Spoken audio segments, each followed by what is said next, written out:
नमस्कार प्रिय विद्यार्थियों। राजकीय महाविद्यालय अंता के YouTube चैनल पर आप सभी का बहुत बहुत स्वागत है, हार्दिक अभिनंदन है। साथियों, पिछले क्लास में हमने महाकवि दंडी का जीवन परिचय पढ़ा था और थोड़ा सा इनका रचना परिचय प्रारंभ किया था। आज की क्लास में हम इनकी रचना परिचय के विषय में विस्तार पूर्वक चर्चा करेंगे। सर्वप्रथम इनका लक्षण ग्रंथ लेते हैं, काव्यादर्श।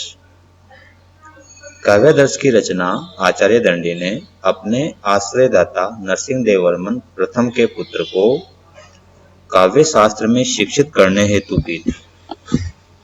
इस ग्रंथ में अर्थात काव्यादर्श में 3 परिच्छेद है।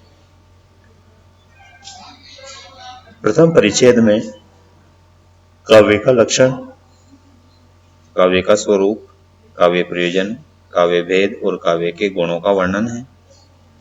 द्वितीय परिच्छेद में अर्थालंकार है, जबकि तृतीय परिच्छेद में शब्दालंकार और काव्य के दोषों का वर्णन। दूसरी और सर्वाधिक महत्वपूर्ण रचना आती है इनकी दश कुमार चरितम।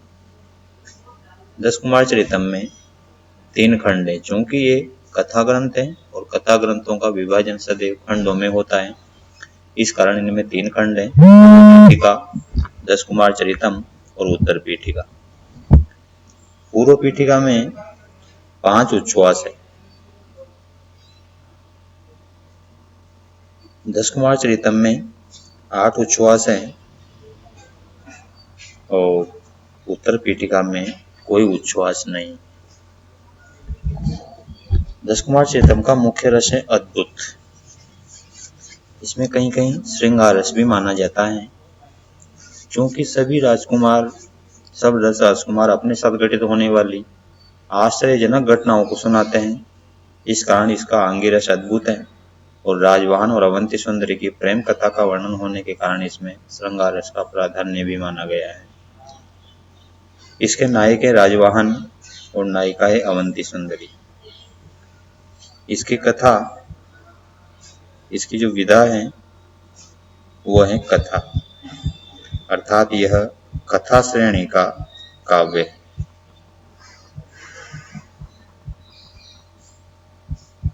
इसमें यह कथा श्रेणी का काव्य है। इसका उपजीव्य है वृहत कथा। इसकी विशेषता यह है कि यह गद्य त्रयी में शामिल है। संस्कृत साहित्य की गद्य त्रयी प्रसिद्ध है।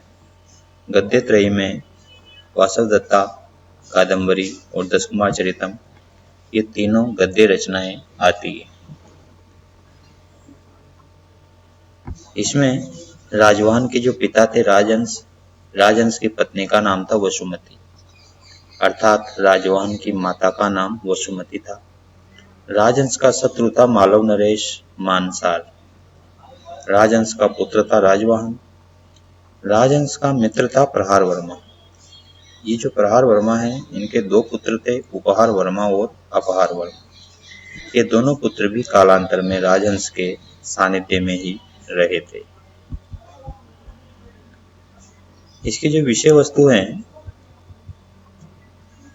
दश कुमार चरितम की विषय वस्तु देखिए। राजा राजहंस अपने शत्रु मानसार से पराजित होकर वन में निवास करता है, जहां उसको राजवाहन नामक पुत्र की प्राप्ति होती। साथ ही 7 मंत्रियों को भी एक एक पुत्र की प्राप्ति होती, तो वो 8 राजकुमार हो जाते हैं। अब जो राजहंस के मित्र है प्रहार वर्मा, उनके 2 पुत्र उपहार वर्मा और अपहार वर्मा, वो भी राजहंस के शरण में आ जाते हैं। सभी 10 राजकुमार देशाटन हेतु निकलते हैं, देश भ्रमण के लिए निकलते हैं। पुनः मिलने पर उनके द्वारा सुनाई गई अपने अपने अनुभवों की कथा ही दश कुमार चरितम है। तो इसमें 3 तो राजपुत्र हैं और 7 मंत्री पुत्र हैं, कुल 10 राजकुमार हैं। 3 राजपुत्रों में राजवाहन, उपहार वर्मा और अपहार वर्मा शामिल है। और जो 7 मंत्री पुत्र हैं, उनमें सोमदत्त, पुष्पोद्भव, अर्थपाल, प्रमति, मित्रगुप्त, विश्रुत और मंत्रगुप्त शामिल है। ये तो बात हुई दश कुमार चरितम की। अगला ग्रंथ आता है अवंती सुंदरी कथा। अवंती सुंदरी कथा ये एक कथा ग्रंथ है और हम जानते हैं कि कथा ग्रंथों का विभाजन खंडों में होता है। इसमें एक खंड है, इसका मुख्य रस है श्रृंगार। इसके नायक है राजवाहन, नायिका है अवंती सुंदरी, विधा है इसकी कथा और इसका उपजीव्य है वृत्त कथा, अर्थात इसकी विषय वस्तु वृत्त कथा से ली गई। वृत्त कथा गुणाढ्य की रचना है जो उसने प्राकृत भाषा में लिखी थी। अवंती सुंदरी कथा की विषय वस्तु भी दश कुमार चरितम के समान ही है, अर्थात इसमें भी राजवाहन और अवंती सुंदरी की प्रेम कथा का वर्णन है। वस्तुतः महाकवि दंडी की रचनाओं में सर्वाधिक महत्वपूर्ण रचना दश कुमार चरितम है, यदि हम काव्य की दृष्टि से देखें और यदि हम काव्य शास्त्र की दृष्टि से देखते हैं तो इनकी सर्वाधिक महत्वपूर्ण रचना है काव्यादर्श। इसमें काव्य का लक्षण, भेद, प्रयोजन इत्यादि सब विस्तार पूर्वक दिए हुए।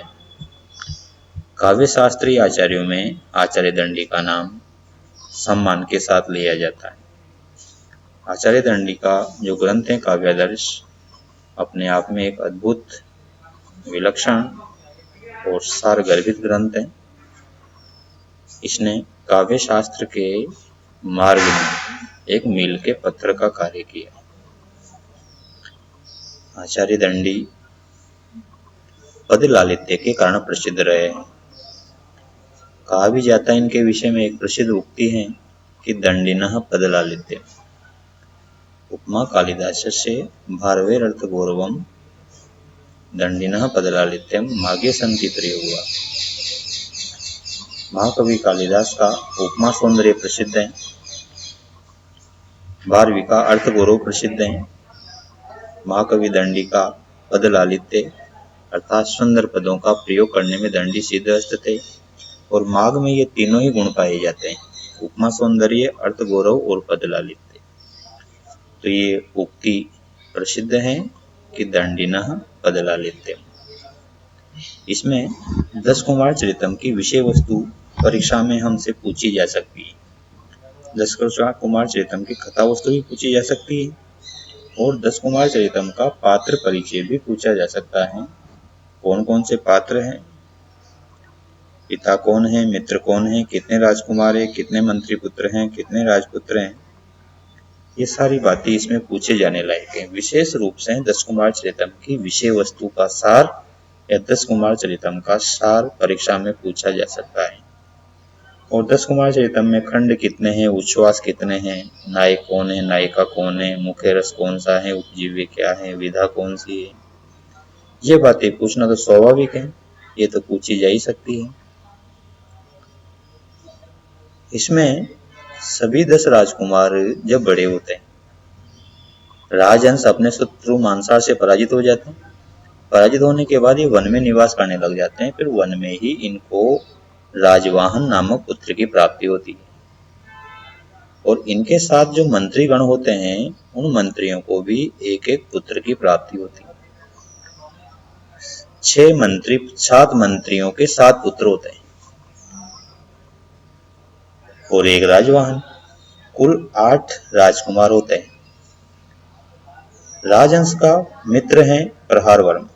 वह कहीं युद्ध के लिए प्रस्थान करता है तो अपने दोनों नाबालिग पुत्रों को राजहंस की शरण में छोड़ के चला जाता है। तो उसके जो दोनों पुत्र हैं उपहार वर्मा और अपार वर्मा, वो भी इन 8 राजकुमारों के साथ मिल जाते हैं और इन सभी 10 राजकुमारों में अच्छी मित्रता स्थापित हो जाती है। धीरे धीरे ये सभी 10 राजकुमार बड़े होते हैं। इनकी देश भ्रमण की इच्छा होती है और ये देश भ्रमण के लिए निकल पड़ते हैं। लेकिन संयोगवश ये सभी 10 राजकुमार एक दूसरे से बिछुड़ जाते हैं।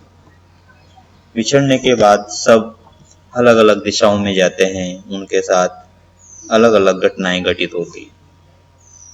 लेकिन कालांतर में वो सभी 10 राजकुमार एक स्थान पर मिलते हैं। मिलने के बाद वो अपने अपने साथ घटित होने वाली घटनाओं को, अपने अनुभवों को परस्पर साझा करते हैं।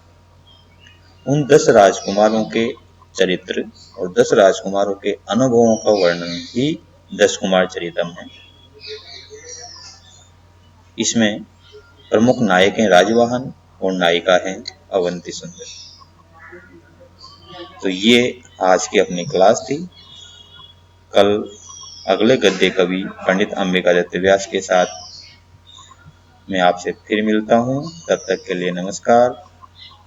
जयतु संस्कृतम, जयतु भारतम।